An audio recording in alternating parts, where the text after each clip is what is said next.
زمیں سے عرش نے کی ہوں گی منتیں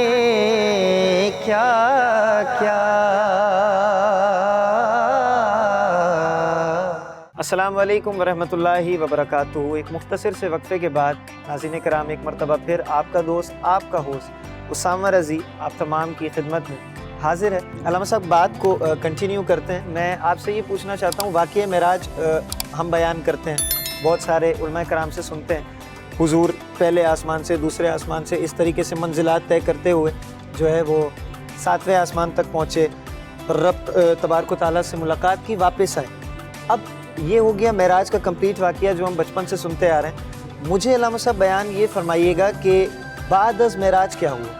بعد از معراج سے مراد کہ حضور نے معراج کا تذکرہ سب سے پہلے کس سے کیا، اور اس تذکرہ کرنے کے بعد صحابہ کرام کے اور اس دور کے لوگوں کا کیا رد عمل تھا؟ اسامہ بھائی دیکھیں، آقا کریم جان دو عالم صلی اللہ علیہ وسلم جب واپس تشریف لائے،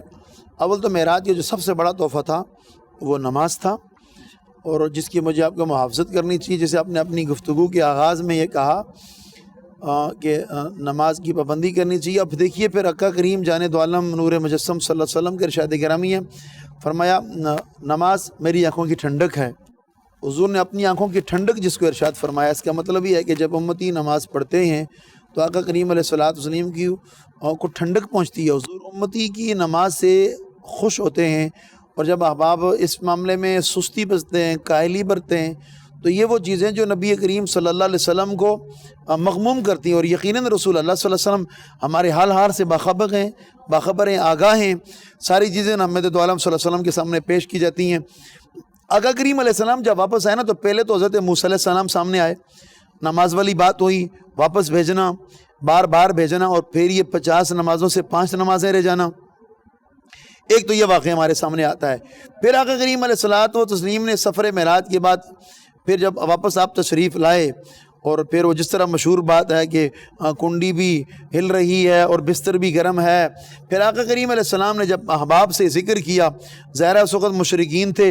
اور باقی سارے لوگ تھے، ابتدائے اسلام تھا اور رسول اللہ کے دشمن لوگ تھے، انہوں نے اس کو انکار کیا، اور جن کے سامنے پیش کیا تقریباً لوگوں نے انکار کیا، مانا نہیں کہ یہ کیسے ہو سکتا ہے کہ ایک مختصر سے حصے میں بندہ گھر سے مسجد حرام آئے، پھر مسجد حرام سے مسجد اقصیٰ آئے، پھر انبیاء کی امامت کرے، پھر انبیاء کی امامت کے بعد پھر وہ براق، پھر رف، پھر 7 آسمان، ہر آسمان پر انبیاء کی ملاقات، ان کے استقبال، سدرۃ المنتہا، فرشتوں کی زیارت، فرشتوں کو دیکھنا، اللہ کی ملاقات، پھر آقا کریم علیہ السلام کا واپس تشریف لانا، پھر موسیٰ علیہ السلام۔ اب جب یہ سارے احوال بیان فرمائے کہ یہ اتنا بڑا معاملہ اتنے مختصر وقت میں ہوا کہ رات کا مختصر سا حصہ ہے، تو ان سب لوگوں نے مذاق اڑایا، تصدیق نہیں کی، انکار کیا کہ دیکھو یہ کیسی بات ہے، یہ سمجھ میں آنے والی کوئی بات نہیں ہے۔ پھر اس وقت چند کفار سیدنا ابوبکر صدیق رضی اللہ تعالیٰ عنہ کے پاس گئے، ان کا کہا دیکھو ابو بکر تمہارا دوست ایسی باتیں کرتا ہے، وہ یہ کہتا ہے کہ ہم رات کے ایک حصے سے یہاں سے وہاں تک گئے، اتنا وقت لگا اور اتنا بڑا لمبا سفر ہے، یہ مہینوں سالوں پر سفر ہے، اور وہ رات کے ایک تھوڑے سے حصے میں گئے۔ اب مجھے تم بتاؤ یہ بات تصدیق کرنے والی ہے؟ کسی ذہن کے گوشے میں اس بات آتی ہے؟ عقل اس بات کو مانتی ہے کہ یہ ممکن ہو سکتا ہے؟ اب تم بتاؤ۔ سیدنا ابوبکر صدیق رضی اللہ تعالیٰ عنہ نے اسامہ بھائی وہ ایمان افروز جواب دیا، اور جس پر ساری زندگی پوری امت کو ناز رہا، رسول اللہ کو ناز رہا، اور ہم سب کو ناز ہے۔ انہوں نے کہا دیکھو اگر یہ زبان مصطفیٰ نے یہ کہا ہے تو میں یہ تصدیق کرتا ہوں کہ معراج ہوئی ہے۔ کفار مکہ نے کہا دیکھو تم کیسی بات کرتے ہو، یہ کیسے ممکن ہے؟ کہا دیکھو میں تمہیں اس سے بڑی بات بتاتا ہوں، یہ کوئی بڑی بات نہیں ہے۔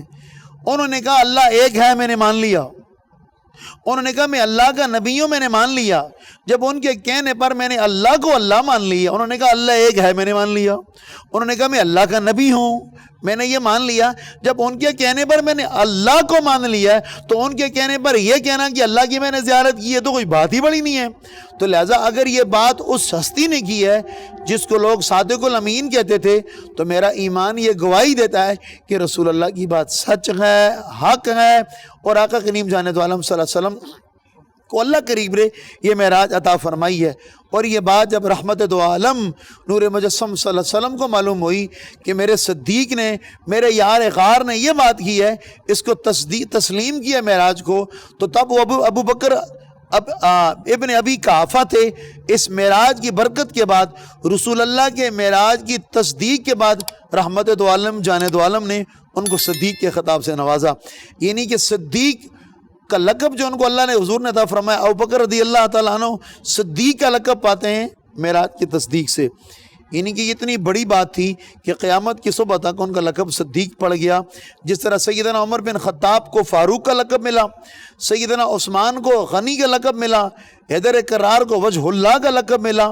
یہ صحابہ کو سارے لقب حضور کی ذکر کی عظمت سے، حضور کی نسبت سے ملے۔ صدیق اکبر رضی اللہ تعالیٰ عنہ کو یہ جو صداقت کا لقب اور پروٹوکول ملا، یہ سفر معراج کی واپسی کے بعد جب باقی لوگوں نے تصدیق نہیں کیا، جب آقا کریم علیہ السلام کی معراج کی انہوں نے تصدیق کیا،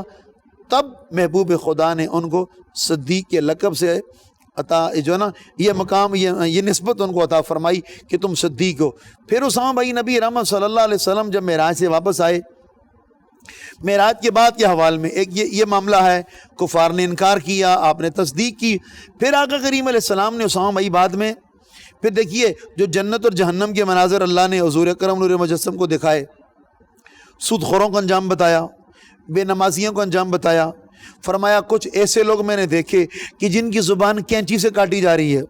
میں نے پوچھا جبریل یہ کون ہے؟ کہا یا رسول اللہ، یا آپ کی امت کے وہ خطیب ہیں جو کہتے کچھ ہیں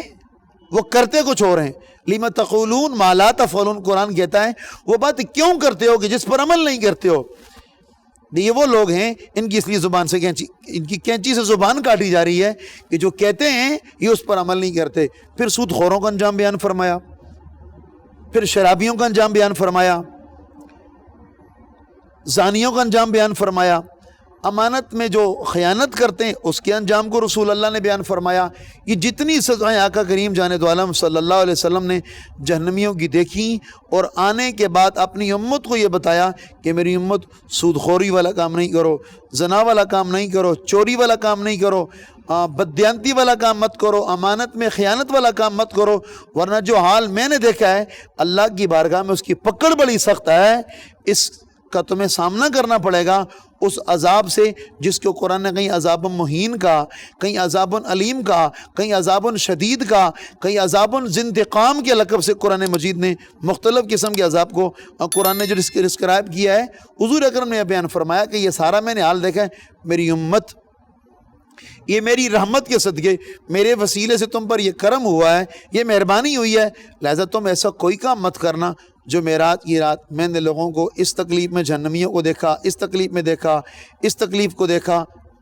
مقصود بیان کرنے کا یہ تھا، اور یہ ساری وہ باتیں ہیں جو سفر معراج کے بعد کی ہیں۔ آقا کریم جان دو عالم واپس آئے، پھر آگے اپنے صحاب کو ذکر فرمایا، قرآن مجید میں بہت ساری آیات اس حوالے سے ہیں،